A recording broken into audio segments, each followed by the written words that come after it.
Between Tel Aviv and the Negev desert, you can find lifestyles that are extremely different in an area that is nonetheless no larger than Belgium.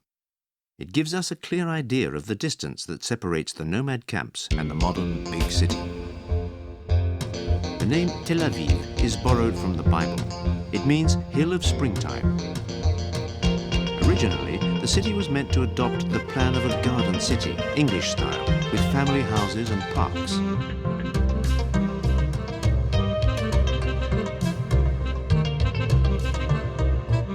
But the city experienced such rapid development, the plan for the garden city was definitively given up.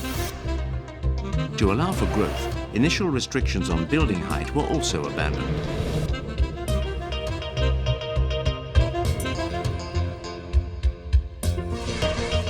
By liberating space, creation was also liberated. Architects and artists rushed to participate.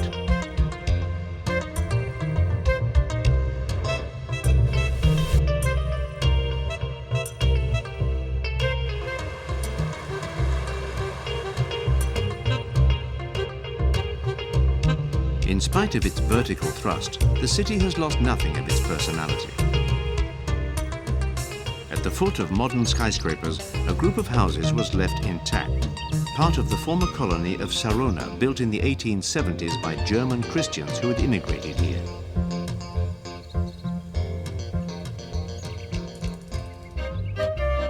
The Neve Tzedek neighborhood dates to before the construction of Tel Aviv. During the 1920s, it was called Little Paris. Within a few years, the area became one of the most sought after in the capital. Its authenticity is carefully guarded, as are the shutter fastenings in the shape of human figures. Dizengoff Street never empties. It's here that the fashionable shops and craftwork boutiques are found. Among creations on sale are objects of a religious nature, like the Hanukkah, the candlestick with 9 branches.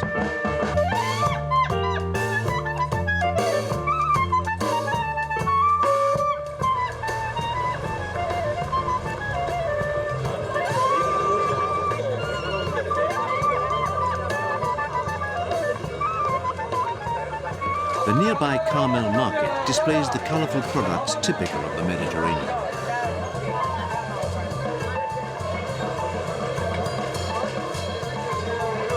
Religious laws forbid mixing beef and milk products. Shop owners who sell both must be very careful.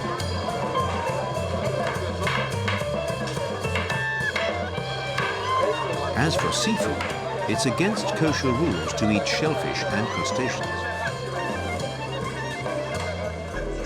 But whatever the neighborhood, meals are always a pleasure and even a show.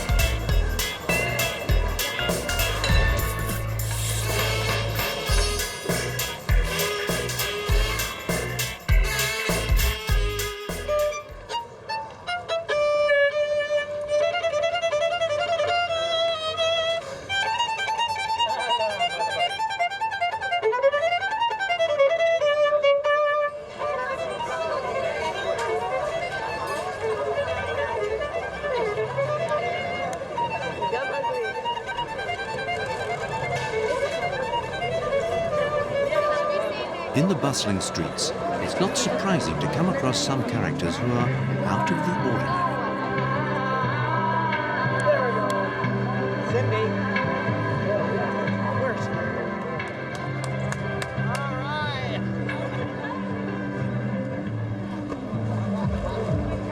A short distance away, indifferent to eccentricity, but more orthodox, some try to convince Jews to go back to more traditional practices. Wearing a tefillin, a little square box that contains passages from the Bible, on the forehead and attached to the left arm with a leather strap.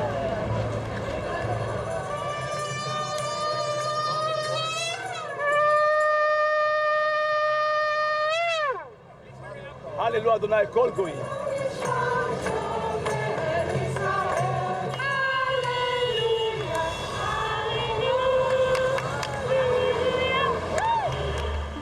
In the 1930s, German Jewish architects arrived and introduced a sober, geometrical, functional style.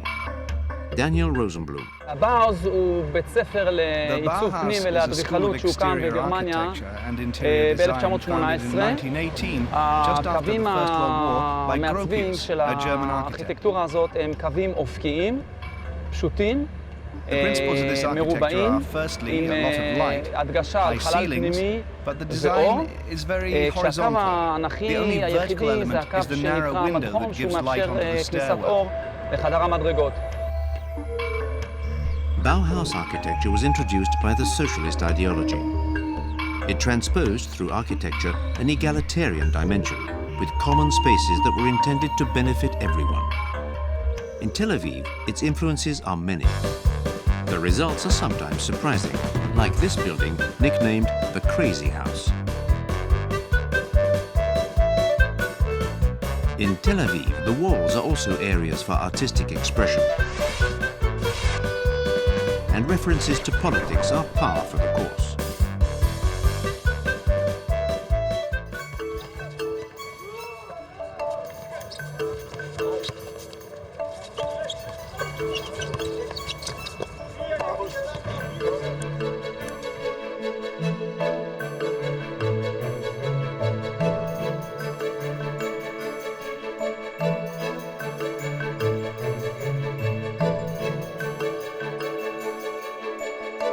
The Tel Aviv Art Museum houses an impressive collection, including a monumental work by the American Liechtenstein.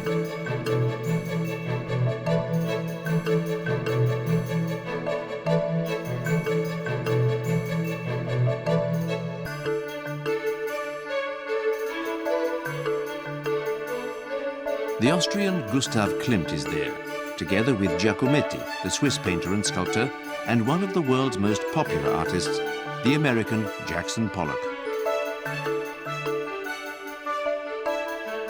Two great 20th century Spanish masters are here, Pablo Picasso and Juan Miró.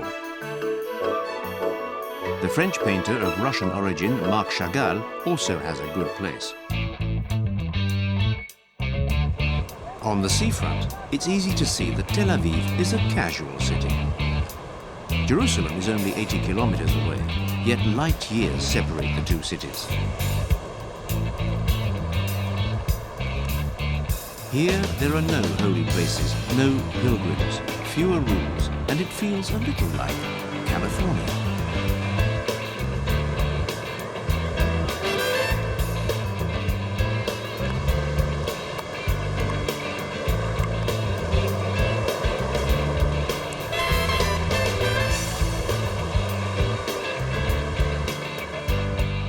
Night falls on the old docks. The quays have been transformed to promenades with exhibitions and shop fronts vying for attention. Rendezvous are made here to shop or to take a little fresh air on the former jetties.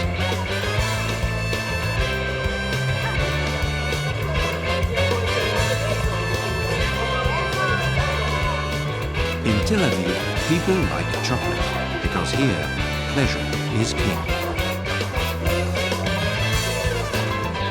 All pleasures. In a country so marked by religion, the number of bars you can show off in seems surprising.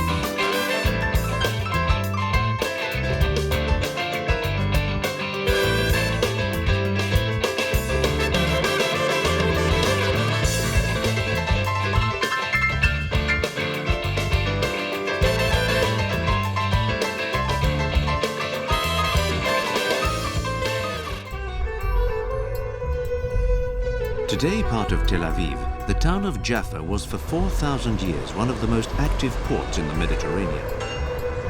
The clock tower looks down on the old town. It dates from the Ottoman era, at the beginning of the 20th century. Curiously, the English police created the flea market in Jaffa.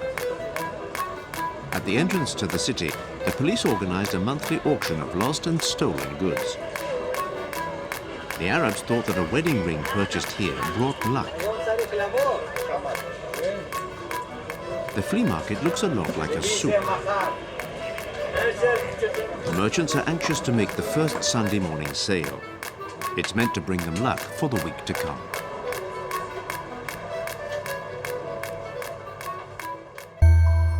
It's often said that the port of Jaffa is the oldest in the world.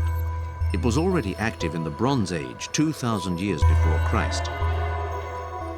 The city, mentioned in both the Old and New Testaments, was not always a peaceful one. A past full of conquest and reconquest hides behind the walls built by the Ottomans. Many different cultures have left their mark, remarkably well preserved in the wood, the stone, and the brass.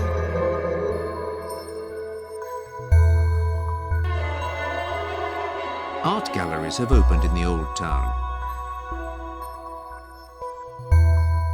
A building that used to house Jewish pilgrims has become the Ilana Gor Museum, named after the artist who lives in it.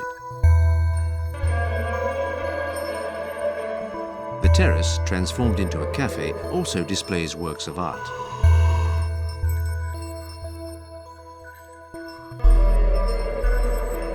In Jaffa, artists also take inspiration from biblical subjects, like Jonah's whale. There is a Greek Orthodox monastery in the town. The Greek Orthodox Church is the largest property owner in Israel.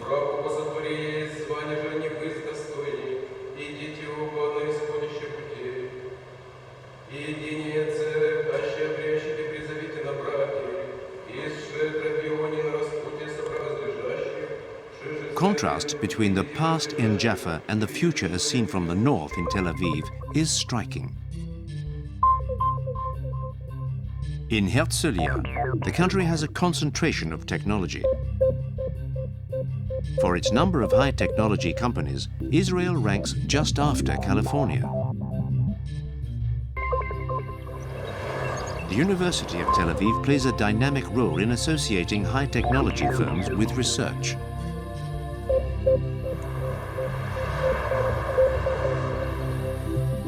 The first president of Israel, Chaim Weizmann, was a well-known chemist.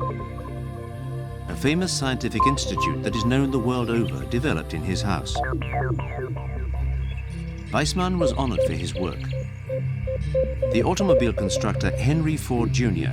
offered him a car of which only 2 were made.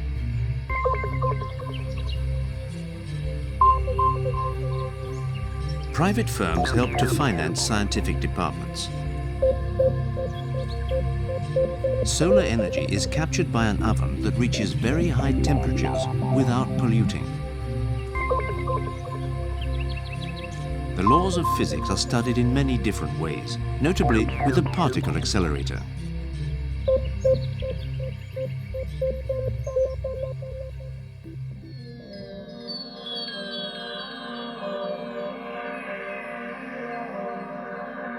Following the coast north of Tel Aviv, you go back into the past. Here, the sand had covered the remains of a Roman aqueduct. Built in the 2nd century AD, the structure is composed of a single row of arches topped with a stone duct. The construction, in immediate proximity to the sea, supplied fresh water to one of the largest cities of the ancient world, Caesarea. With its amphitheater built along the length of the beach, the city was created by King Herod. He baptized it Caesarea in honor of the Roman Emperor Caesar Augustus. The town became the regional capital of the Roman Empire.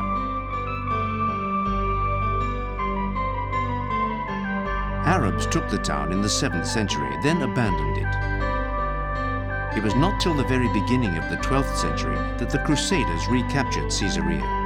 They rehabilitated only one part of the town, covered by sand and very dilapidated.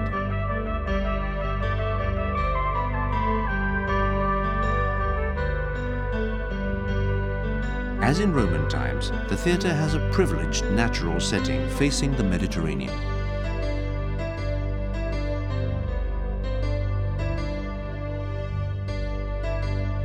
The Crusaders protected Caesarea with walls so solid that they surprise even today when we know that the town changed hands 4 times during the Crusades.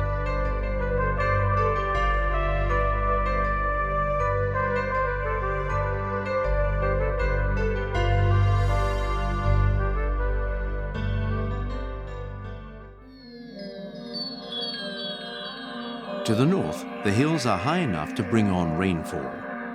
They supply the watercourses that irrigate the fertile plain.